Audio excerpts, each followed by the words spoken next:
Hello, everyone. Hi. Let's all rise and then let's read the scripture together. It's from Mark chapter 8, 34 to 38. You guys have read it because we went through the retreat together doing Mark, so you guys should know. You guys should have seen it. It seems as though my flipper is not working. So let's go down one, guys. Jeff, can you go down one slide, please? Okay, we're going to read it sequentially. I'll read the first verse. You guys can read the second verse, and then we'll read the last verse all together. Mark 8, 34 to 38. Then he called the crowd to him along with his disciples and said, "Whoever wants to be my disciple must deny themselves and take up their cross and follow me. For whoever wants to save their life will lose it, but whoever loses their life for me and for the gospel will save it. What good is it for someone to gain the whole world, yet forfeit their soul? Or what can anyone give in exchange for their soul? Altogether, If anyone is ashamed of me and my words in this adulterous and sinful generation, the Son of Man will be ashamed of them when he comes in his Father's glory with the holy angels." Amen. This is the word of God. Please be seated. Now, in the very beginning of the retreat, I did something that I do all the time for like our events, and that was take away your phones, right? I took all your phones so that in the beginning we would start off right, and throughout the retreat we would focus on each other, right?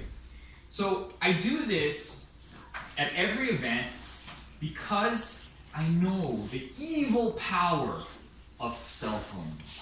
Okay, cell phones themselves are not evil, but they can do very evil things to you. So if you're on your cell phone and if you're doing social media, that's not evil.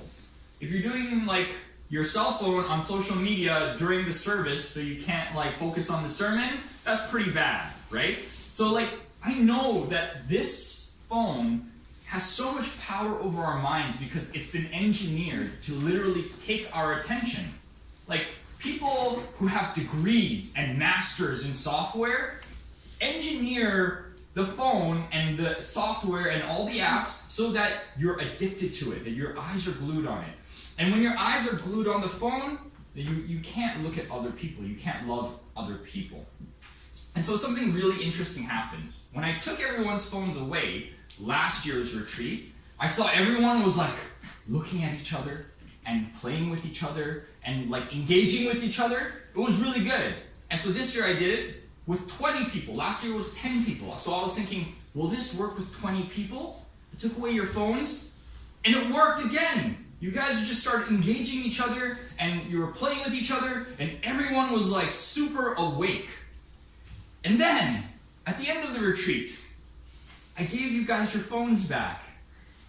And then what happened was, little pockets started to form, just around the phones and the games, right? And then people weren't even in the same room together, or not even talking to each other. Some people had your earphones on. And then all of a sudden, this entire unity that we worked on for 3 days, it was gone, and it was back to the old times, right? It feels I know how important the phone is. It feels like giving up that phone in the beginning, it feels like that is a sacrifice. It feels like it because you're actually giving something away. Could we actually open the door in the back, please? It's getting really, really warm, so I just want to make sure that people aren't going to fall asleep because it's that warm. Now, it feels like a sacrifice because you're giving something away, right? But, I want you to think about this, what we just read, okay? Following Christ is similar in this way. In verse 34, it says, he called to the crowd to him and said, along with his disciples, and said, "Whoever wants to be my disciple must deny themselves, take up their cross and follow me." Deny themselves. If you want to follow Jesus, you have to deny yourself. You have to sacrifice something to follow Jesus. And you guys all saw during the experiences how difficult Jesus lived, right? You guys saw the trial that Jesus had to go through. And you didn't see the torture, but you saw the blood on Jesus when he was going past Peter. You saw how difficult it is. And yet Jesus is saying, deny yourself and follow me, the way that I live. And it takes a lot more than denying your phone, just taking away a phone. But even when you just took away the phone, right? Even when you just took away that phone, that you denied yourself of the phone, you saw the next verse coming alive in your life. Okay, I want you all to read this together, all 35 together, okay? For whoever wants to save their life will lose it, but whoever loses their life for me and for the gospel will save it. Right? It's a very small example. But when you deny yourself a little thing, you think, oh, I'm losing something, I'm sacrificing something. But in verse 35 it says, those who want to save their own life, those who want to keep whatever they have and do whatever they have, or just follow the flesh, you will lose your life. But those who deny the flesh, who follow after Jesus, who deny themselves, they save their lives. So when you denied yourself of a phone, you saw that there was life in your group. You saw that there was unity in your group. Things came alive. Things were really, really good. And in the moment it came back, that goodness all of a sudden started to dissipate little by little. This is what it means, okay? If you try to save your life, if you try to live for your own flesh, what you want, you just desire it and so you go for it, you're going to die, like Jesus is saying. Because the flesh is selfish. The flesh is weak. It desires things that will always destroy it. You want things that you know are not necessarily good for you, right? And so the primary question in our lives, if you want to save your life, isn't what does my flesh want? It's not what feels good for me. The first question you should always ask, the very first question that should be in your heart is, what does Jesus want of me? Not what do I want? And that's difficult, because as we've seen during the retreat, following Jesus looks like sacrifice. It looks painful. It looks like it's going to hurt. But in the end, I'm telling you this because you will not feel it when you have to make that decision. When you first come with that decision, when the very beginning, when you see, oh, I have an opportunity to either deny myself and follow Jesus or go after the flesh and do what I want to do. When that moment comes, you are not going to think this. You're not going to think this, but I'm telling you right now so that you are ready. If you deny yourself and you follow after Jesus, you will find that ultimately it has led to life. That it wasn't a sacrifice. That actually you were saving your life. That Jesus was saving your life. If you go this way and you go after the flesh because it feels good, because it looks good, because that's what you want, you're going to find out a little bit later on that, wait a second, this isn't life. This is actually a lie. What I wanted, I did not get. At the moment, this feels like a sacrifice, and this feels like life, but if you actually follow Jesus, you will see that in the end, this leads to life. Following Christ, denying yourself leads to life, while following your flesh will end up in death. You will lose your life. Remember it, because at that moment, it will feel like the opposite. It will feel like the opposite. In verse 36, it tells us this. What good is it for someone to gain the whole world but forfeit their soul? What good is it if you have a phone? If, in the end, you have less fun, right? It seems to make Like, look at me. This makes sense. If you kept your phones during the retreat, if I didn't ask you to sacrifice your phones to me, what good would it be if you kept your phone, but it ended up letting you have less fun, right? But when you deny yourself of that phone, you found community, you found life, and your souls were fed. What good is it if you get a car, if you get that job that you want, if you get everything that your flesh wants? What good is it if in the end your soul is dying? What good is it if you get to play your video games? What good is it if you get to watch your porn? What good is it if you get all the marks that you want and all the money that you want and have all the friends that you want if in the end it leads to death? You feel empty inside. What good is that? But in the end, if you deny yourself and follow Christ, as you guys did during the retreat, what looked like sacrifice will turn to life. And that is why Jesus speaks it to us. Because it's difficult to see that in the beginning, but it's true. And you felt it during the retreat.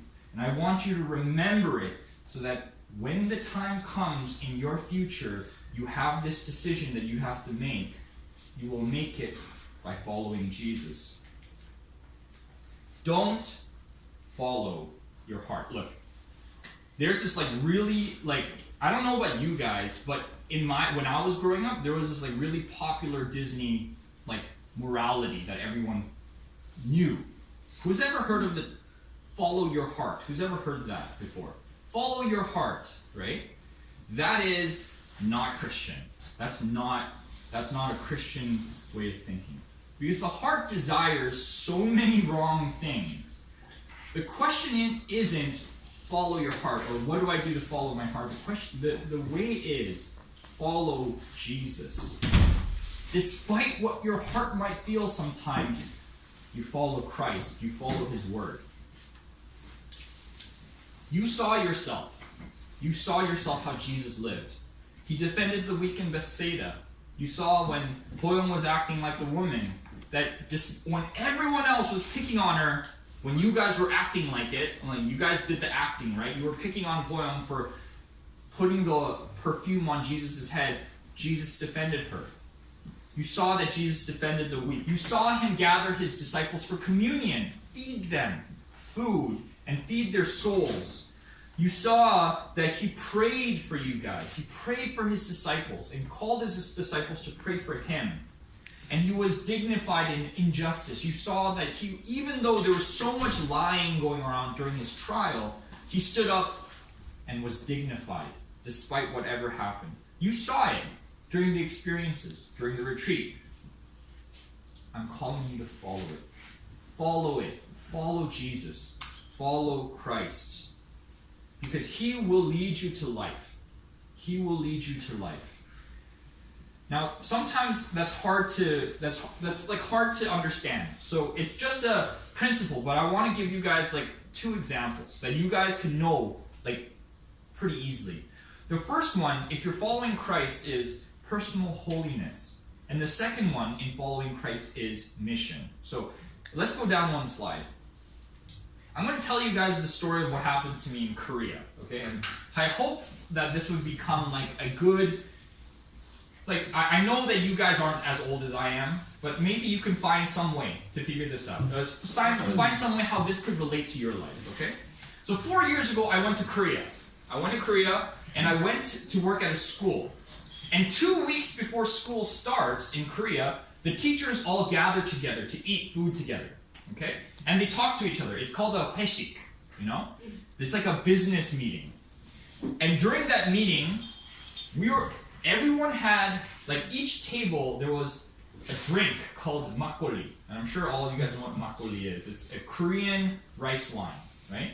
Because everyone is a teacher, so they know that everyone's ready, they're of age to drink. So on each table there's makgeolli, and I'm sitting in front of these 2 teachers, the one to my left over here and the one to my right, okay? And they're the old, cool, the older teachers, and they're the kind of the leaders with the other, and they were really interested in me because I look Korean, but I don't speak Korean. And so they're just having fun talking to me and like asking me, do you know about this in Korea? Have you ever eaten this? And they're just like having fun teasing me.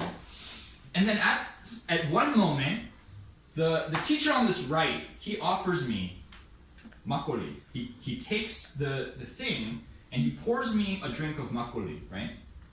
Now at this moment, I promise God I'm not gonna touch alcohol in my life. At this moment. Because I knew that if I was starting to drink alcohol, especially in Korea, there would be problems. I would live really loosely. There was nobody around me. I live alone. In Canada, you have to go to something called an LCBO to buy like alcohol. In Korea, you go to a convenience store. It's like right beside your house, and there's like all this alcohol, so it's like easy to buy it. So God was like, before I went to Korea, don't drink. And so I followed that for a very long time, and then I went to Korea, and there was this teacher pouring me this makgeolli, and he gave it to me, right? Now, what do you do when an elder offers you a drink in Korea? Yes, Enoch. You take it. You take it. I don't know how Enoch knew that so well. Enoch is like the youngest kid here, and he knew it so well. When an older person gives you a drink in Korea, you take it, because if you don't take it, Enoch, what does it mean if you don't take it? It's like you're kind of rude. Yes, it's very disrespectful. We didn't know that well. Yeah, he knows it very well. Enoch went through this. He's like, I don't know, his uncle gave him like some makgeolli or something. He had to take it. But anyways, look. Now it was one of the hardest moments. But at that moment, like I kind of knew that it was gonna happen, right? But I said, 저는 안 마셔요. So I refused it. And right away, the guy, you could see in his face that he got angry at me. It was like he twitched. He looked at me and he's like he said something. I forget what he said, but he got red and he looked at me, right? And the other guy, this guy on the left, he's a little bit cooler. He's like cooler headed, and so he was like he didn't get angry, but he was like, what's happening here, right? Now they kept on offering it to me. They didn't stop because they were like, this kid just doesn't understand the culture, right? So they thought, oh, he's just a 외국인. He just doesn't. He's a foreigner, so he doesn't understand that you have to take it. So they kept on offering it to me, and I kept on saying no, right? And so that was really awkward all throughout that question. It was really awkward for me. But then I went home, right? And if you guys know me, I agonize about social things. Like I really agonize over it, and I was really agonizing at home because I felt like I knew they were not bad guys. They just wanted to show me their love. And that's how Korean ajashis show their love to people, younger people especially. They give you alcohol. If they like you, they'll do that and to get closer. And so I felt like, man, they just want to like me. And like, they just want to get closer. Do I really have to follow this thing, this promise that I made to God? And so I prayed. I prayed really, really hard, actually. And at the end, I remember sitting at the end of my bed, and I was just staring. And I remember this voice. Not like I didn't hear it, but I remember it clearly in my mind. God saying, I have not allowed you yet. I have not said anything yet. You will not change your decision yet. And so I thought, okay, I can't drink. I can't take it. No matter how culturally appropriate it is, I have made my promise to God. And so, how do I keep my promise to God, but also show these guys that I actually care about what they think of me and that I like them? And so I did this really awkward thing. I sat down and I wrote a full-page letter in English. I wrote a letter in English stating, thank you so much for loving me and showing me that you care by giving me this drink. However, these are the reasons why I cannot drink. And I listed it all on this page. And then I sent it, I think I sent it to Poyoung, and Poyoung translated it for me in Korean. And then I put it inside of envelopes, and I gave it to each of the teachers that offered me a drink. It was a letter of apology, right? and a letter of please understand what I'm going through. And then the first person that I went to was that guy again. And I gave it to him, and he read it, and he was like, 다른 선생님한테 주지 마. It was like, don't give it to the other teachers. You can see, it was like, this is really awkward. And like, I'll just let them know, right? And so he's like, 다른 선생님한테 주지 마. And so I didn't give it to any of the other teachers, but he probably went and told the other teachers, and he told the vice principal as well, probably, because the next time they didn't offer me, because like, he read that letter. He knew I was serious. Okay? And look, it looked like all that awkwardness looks like sacrifice. It looks like sacrifice. But a little bit later on, I realized that it actually saved my life, because I didn't know about, I knew about the drinking culture. I didn't know about the party culture. So I know that there's like the drinking part. Nobody told me about 2차 and 3차 and 4차. Nobody told me about round 2, round 3, round 4. So in Korean culture, you don't just stop drink. You don't just drink. You drink, and then you go to 노래방. PC. And then after you go to 노래방, you go to like you go to a restaurant, and there you drink again. And then after you drink again, you go to like 당구. And then after 당구, you drink again. And so like there's like rounds, right? And you don't stop until everyone is smashed. And they just have to go home. It doesn't stop. And I didn't know about that, but the thing is, those people who did take the drink, they have to follow that. Like it started. The ball is rolling. It doesn't stop. So you went in, and then you go to 2차 and 3차 and 4차. It doesn't matter. You just keep on going. And if I did that, oh gosh, it would have. Oh man, I don't know what would have happened. But I didn't like. I was protected from that because God told me, I didn't tell you to stop. I didn't tell you that you can drink, right? And what was more was that because I didn't drink, a bunch of the other teachers was like, 눈치, right? Oh, the 외국인 didn't drink. I don't need to drink. And so like some of the teachers, the younger teachers, also started to like step away, like refusing or sit far enough so that they don't need to drink anything. And what ended up happening is we started to just get close. Let's go down one slide. Like I got close to a lot of these other teachers. Like they're young teachers, and they also kind of like, I'm not really down to drink. One of the teachers literally just can't drink. Like I got really close to that guy right over there in the green shirt, right with the glasses. I went with him to Busan. From Seoul to Busan, we bicycled all the way down. 5 days. We bicycled 100 kilometers, 150 kilometers every single day to go to Busan for 5 days. Anyways, we got really close. That guy just can't drink. The other teachers don't want to drink. And so this culture was starting to shift inside of the teachers. And so we got really close to each other.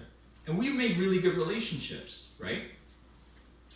And then, finally, because the older 선생님s were like, they were kind of getting annoyed because their culture is to share the drink, but we're not about that right now.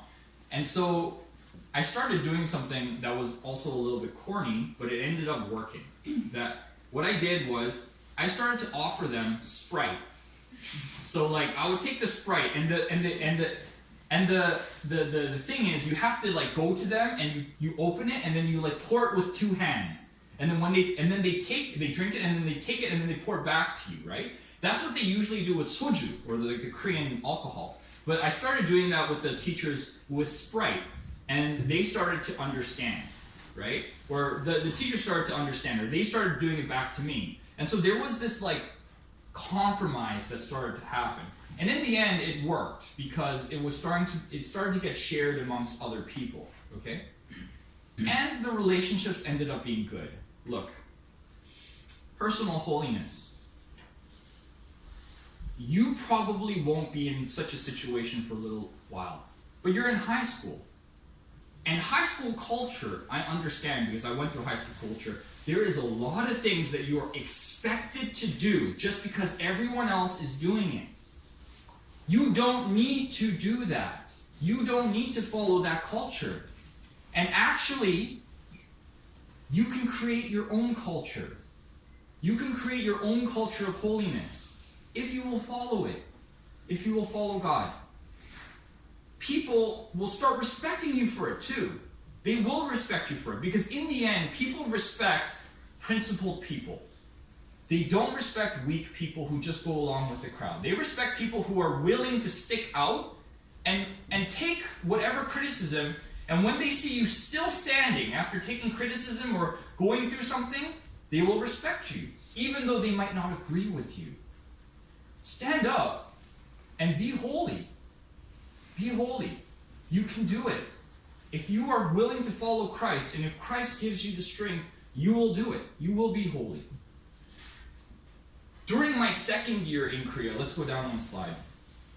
Okay, some teachers didn't tell me that they were Christian until my second year in Korea. So, apparently, I was sitting one day inside of my classroom, and kids were cleaning up my class. Because in Korea, the kids clean up. There's no janitor. So the kids are cleaning up the class. And then one of the kids named Chaewon comes up to me. He's not a Christian. He comes up to me and he's like, "성세님, 성경책이에요?" Because I have a Bible on my table. And I say, "Yes, Chaewon, that is a Bible." And he says to me, "I'm starting a Christian club with another teacher. Do you want to join?" And I'm like, "Chaewon, are you a Christian?" And he's like, "No, but this teacher told me to start a Christian club, so I will start a Christian club." I thought, this is crazy. I've never been evangelized to by a non-Christian. So I was like, I have to say yes. So I'm like, okay, man, I'll do it.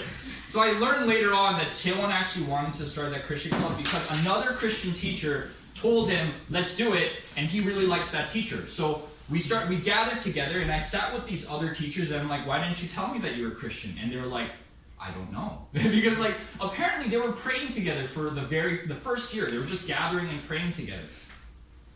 And so they told me they wanted me to preach. And you know that my Korean isn't great. And so I was like, you want me to preach in Korean? I'm the 원어민 성스님, right? They're like, yes, we want you to preach. And that is definitely nerve-wracking. My Korean was way worse before. I learned Korean by preaching, by teaching class. So I was like, okay, I don't know if you understand what you're getting yourselves into. And it was more work because I have to do this club now. But I did it. We went in and I did this. And let's go down a slide. And this club was freaking amazing. It was amazing. This club was you see that? You see this? What do you guys think we're playing right over here? Electricity! We played electricity. And these guys had so much fun playing electricity. You guys played electricity during the retreat. These guys had so much fun. That group right over here, all they did was gamble, and then they won. What? They won. Literally, they flipped the coin, and then the guy in the end, grabbed it, and he stood up even before everyone else said anything, and they won all the time. We always lost, but they won, so they had a lot of fun. Anyways, we did a whole bunch of things. We had 수련회, we had retreats together. We went out and we did 소풍 놀이 together. We went out. It was so good, and people grew and they invited their friends, and then it was half of them were non-Christians who just loved being there, and then other half were Christians. And we sang carols during Christmas, and we handed out choco pie. During Easter we gave 떡 to the teachers. It was really, really cool. And then this one kid named John, he had to move during the end of second semester. He moved to a different school and he started his own Christian club because he thought that it was so amazing. Look, mission. This is number 2. Mission. Wherever you are in life, wherever you are, you can mission. You can be a missionary. You can influence the people around you if you are looking. If you are looking for where Jesus is guiding you, he will lead you to mission, but you must follow. You have to take up your cross and follow him. You have to take it up because it's not easy. But you're going to have to grab that cross, put it on your shoulder, and follow Jesus. In personal holiness and in mission. If you see Jesus leading you somewhere, follow him. Follow him. You don't know where he's leading. It looks like sacrifice, but it leads to life. It leads to life. Remember that. Remember it. It leads to life. Following Jesus leads to life. Let's pray. Dear Heavenly Father, Lord, I want to thank you, God, for your example, Lord. As you picked up your cross to die for us, you call us to pick up our cross, to die for you, to die for others, to live so that we might live, Lord. Let us remember that, dear God, that even if it looks like sacrifice, dear God, when we put down our selfishness, when we put down our sinful desires, when we put down our flesh to take up the cross, to follow you, it's not ultimately a sacrifice. In the end, it means life. It means salvation, Lord. I pray that these youth might remember that they would have life, Lord, that they would follow you, dear God. I pray, Lord, that you would bless them to remember what they've learned during the retreat, that you would help us to remember, dear God, you and your sacrifice, that we would have the strength, Lord. For you did it first, so that we might follow, that we might have life, Lord. Let us remember you. May you be the center and the power and the foundation of this group. We thank you. We pray this in Jesus' name. Amen.